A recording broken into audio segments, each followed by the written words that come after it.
sudah di kalahari dan Bigan.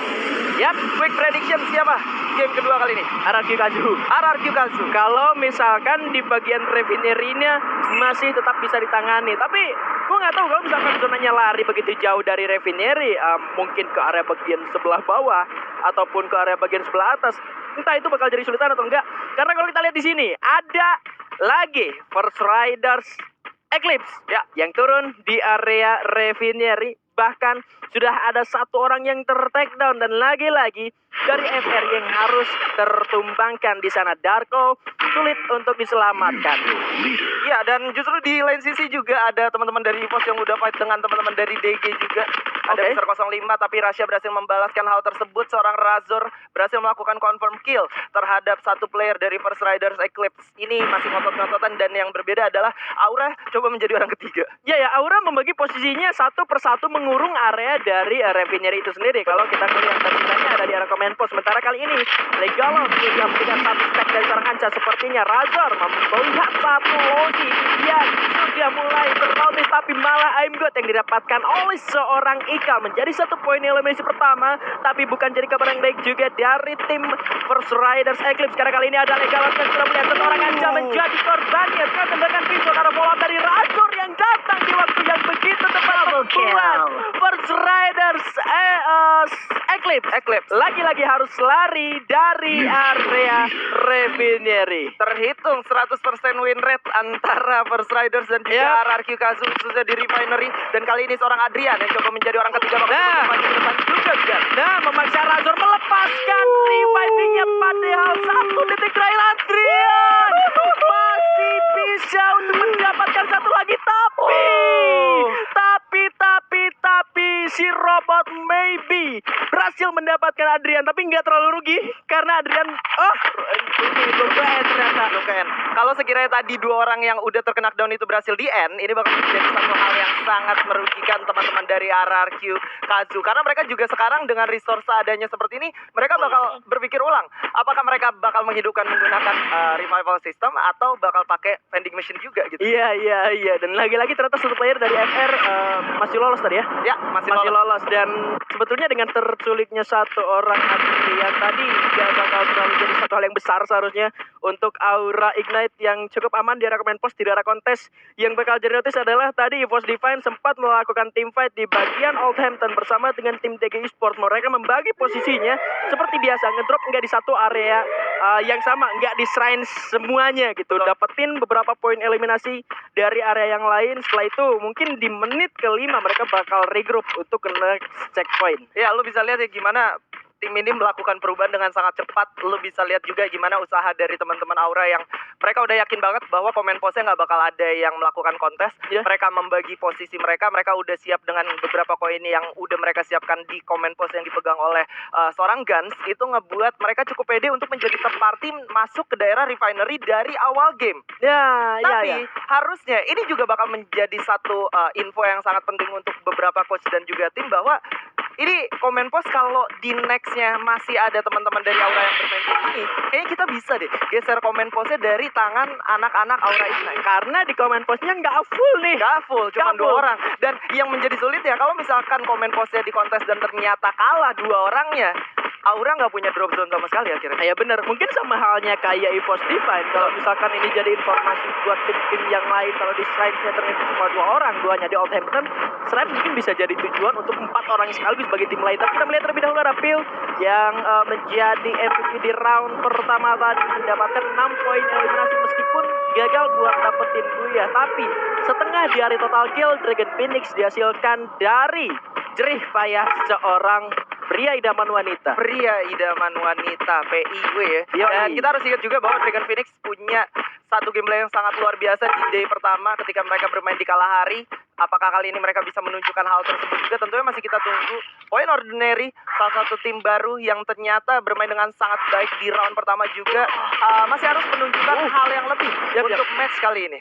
Sudah ada tembakan yang diterima oleh seorang Pulse, itu dia dari Tang City Esports, mendapatkan satu komponen yang cukup aman jauh dari area tim yang lain. Dan kalau kita ngelihat sedikit menuju ke area standing sementara. Onyx Olympus 20 total poin mereka, ini artinya ada 8 kill di game sebelumnya. Dragon Phoenix diantar di posisi kedua dengan total kill yang cukup banyak. Hashtag keempat, jadi masih ada di posisi kedua.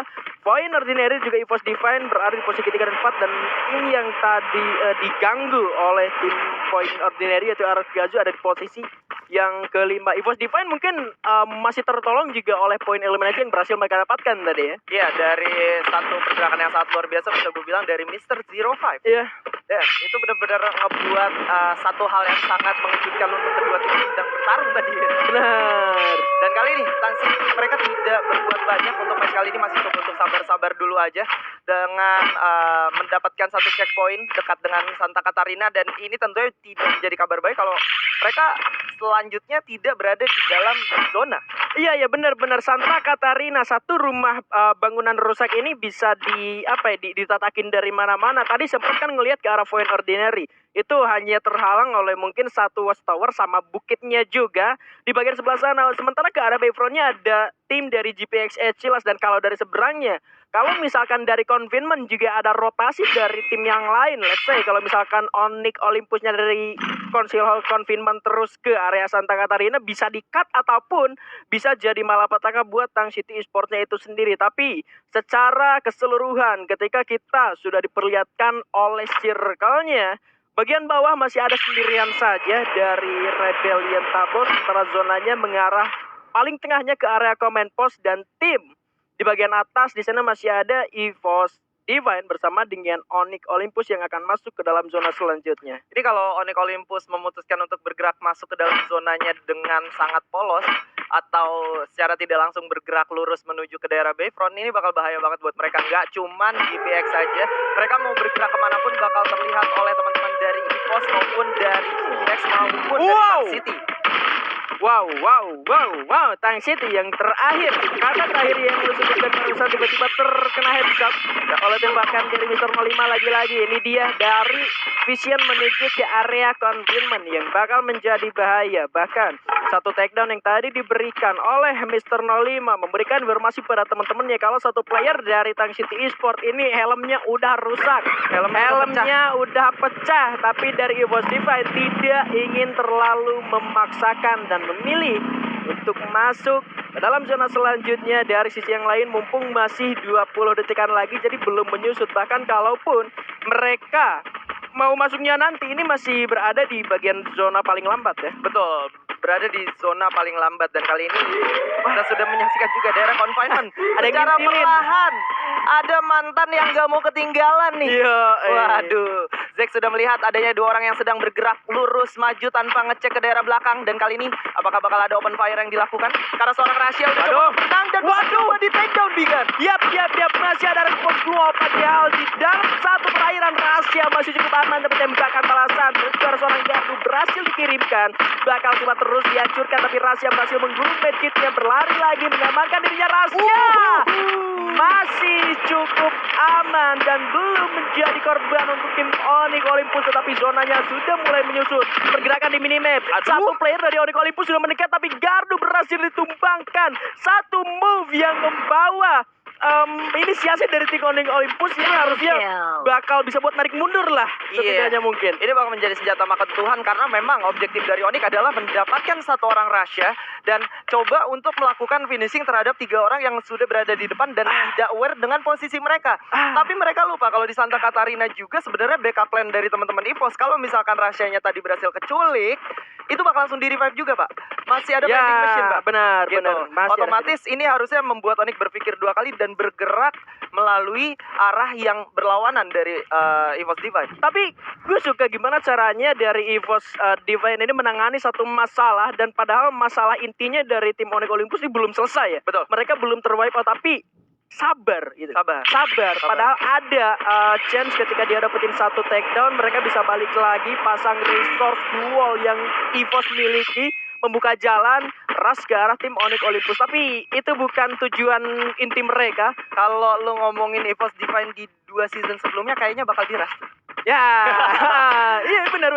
Bakal diras itu. Tapi sayangnya pada season kali ini kita tahu ya beberapa meta yang sedang on banget itu ngebuat tim-tim itu berpikir dua kali untuk bermain secara barbar.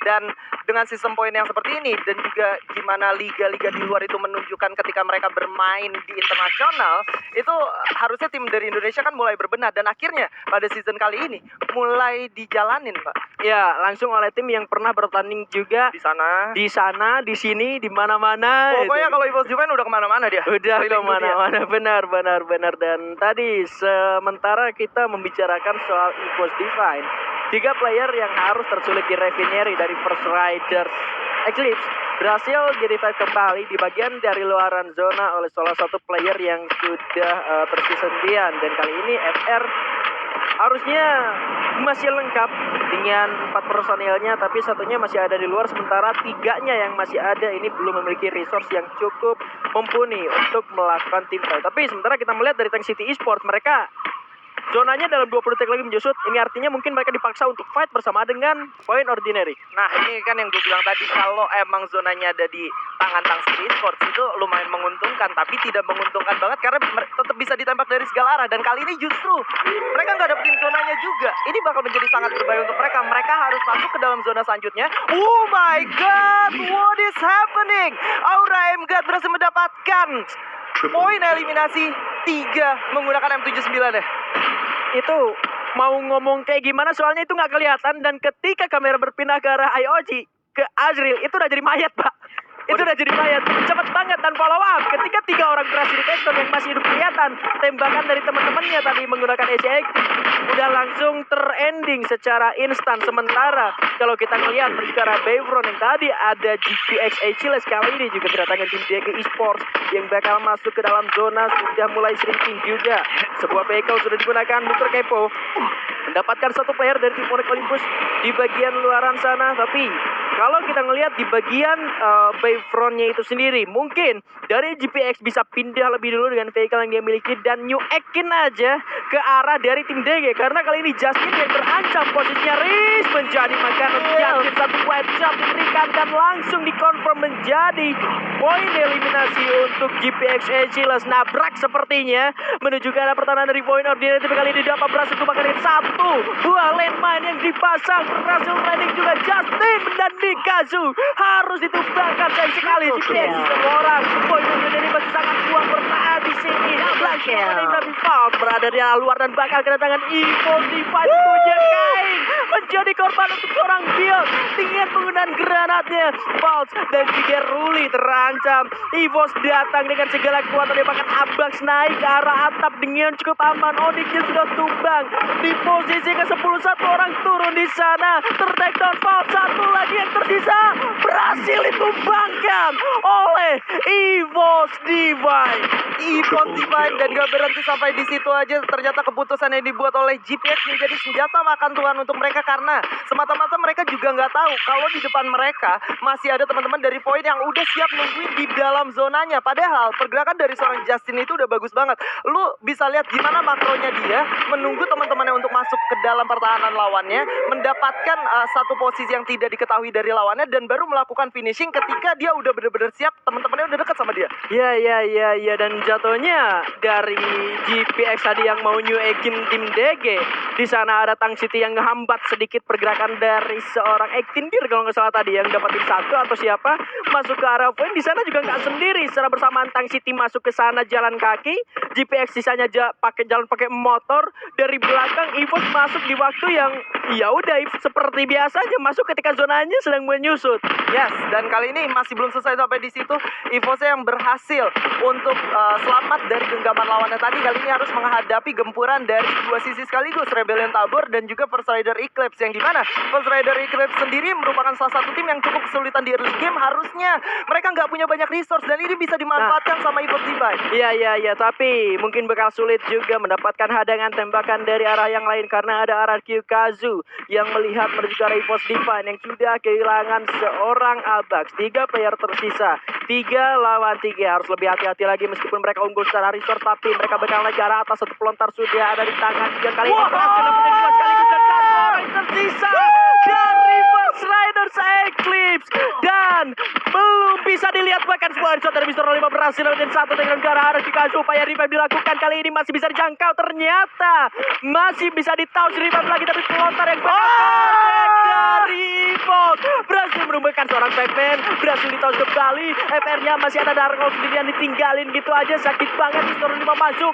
gagah berani, duel dibuka, bakal dihancurin tapi tembakan terus masuk. 3 lawan 4 macan melawan sang raja kali ini bergerak sedikit di sebelah kanan, recovery dari arah Kikazu. Kepala dari Mr. 05, FR-nya tumbang. Mr. 05 bahkan masih bisa dapetin satu takedown. What a nice play. Aduh, mekanik dari Mr. 05, tapi belum ke ending dan Mr. 05-nya udah kenok. Ini kalau ke end duluan gak jadi kill. Oh my god, gue masih speechless ngeliat gimana satu mekanik yang ditunjukkan, tapi gak bakal berhenti sampai di situ karena 5 tim yang tersisa menyisakan 14 orang yang masih hidup. Beyond lagi dan lagi menunjukkan bahwa dia adalah sesuatu menggunakan granat maupun M79-nya. Ya Beb, tapi sempat ada balasan juga dari Rebellion Tower. Sementara EVOS Divine masih tenang meskipun rahasianya harus tertumbangkan, tapi Beyond masih sangat bersemangat untuk berjuang tentunya. One of Beyond versus pribadi, tapi EVOS-nya tumbang di posisi keempat. Sementara itu yang gak kemana-mana dari tadi ada Aura Ignite yang masuk ke 3 besar, poin eliminasi 11, bakal menghadapi hadangan dari sang Sateng Rebellion Tower. Berada persis di bawahnya Naga melawan Naga di sana, tapi kita melihat satu buah ledakan ke arah Rebellion Tower berhasil menumbangkan satu orang menjadi poin eliminasi 6. Satu orang tersisa masih coba ditangani, recovery terlebih dahulu, tapi malah dari Dragon Prince tumbang di posisi ketiga. Sementara itu satu orang Pori sendirian saja baru menjadi bulan-bulanan tentunya, dan Pori harus tereliminasi, dan ini dia Aura Ignite.